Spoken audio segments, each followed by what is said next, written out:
Hi everybody, it's Mr. Alqamoussi. Today we're going to be exploring word structure as it appears in the English language. The collection of words that we know is called a vocabulary. It's pretty much all the words that a person knows how to use or knows the meaning of. We spend countless hours in school memorizing words so we can build our vocabulary, because the more words we know, the more we're able to read, write, speak, and communicate in the language. So countless hours are spent memorizing vocabulary. However, there is a much better way to learn vocabulary. As a matter of fact, there is a shortcut that can multiply your vocabulary learning by almost 10 times. You can be learning 10 times more words in the same amount of time. This may sound too good to be true, but after this lesson, you'll have a better understanding of how that can be possible. So you can actually multiply your vocabulary learning, but in order to do that, you have to understand this basic principle of the English language. It goes like this. Big words are made up of smaller words. Any big words, 3 syllables or larger, are actually comprised of smaller units of meaning. So if we can figure out what those units of meaning mean, we can actually break up those big words and understand what they mean without even knowing the definition. Now this may not make a lot of sense now, but with some examples this will become far more clear.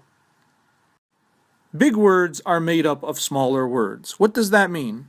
Well, word parts are kind of like parts of a puzzle.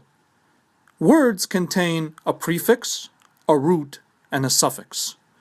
Any word greater than 2 syllables contains these 3 things. So that means any words greater than 2 or 3 syllables contain a prefix, a root word, and a suffix. Sometimes they can contain more than one prefix, more than one suffix. But understanding this basic concept that we need to look at big words and break them up into smaller words helps us to understand the meaning of words we've probably never seen before. Because the reality is you don't have to memorize what those words mean. If you have the ability to break up big words into smaller words, then you have the ability to decode the meaning of any word in the English language. So what are the 3 components of a word? Prefix, root, and suffix. Let's first look at a prefix. Prefixes come at the beginning of an English word, and they are a word part added at the beginning of a base word to change the meaning of that word. Let's look at some examples. Any of these prefixes, when added to the beginning of a word, can change the meaning. For example, I may be a social person, but if I am anti-social, that means I'm not a social person, because anti means the opposite.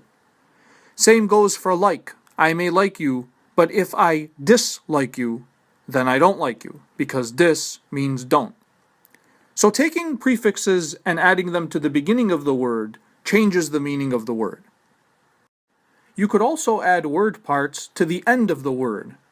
These are called suffixes. A suffix is added to the end of a word to change a word's meaning. Take the word taste. If I say something is tasteless, then it doesn't have taste. I've changed the meaning of the word by adding a suffix. This is a list of the most common suffixes in the English language. Any of these word parts can be added to the end of the word to change the meaning of it. So if we think of the main concept that big words are made up of smaller words, then we can start to break down what these words mean. And if we can break down what words mean, then we can decode them. We don't actually have to memorize them anymore. Today we touched on prefixes and suffixes. In a later lesson, we will look at what a root is. What is the root word in a main, larger word in English?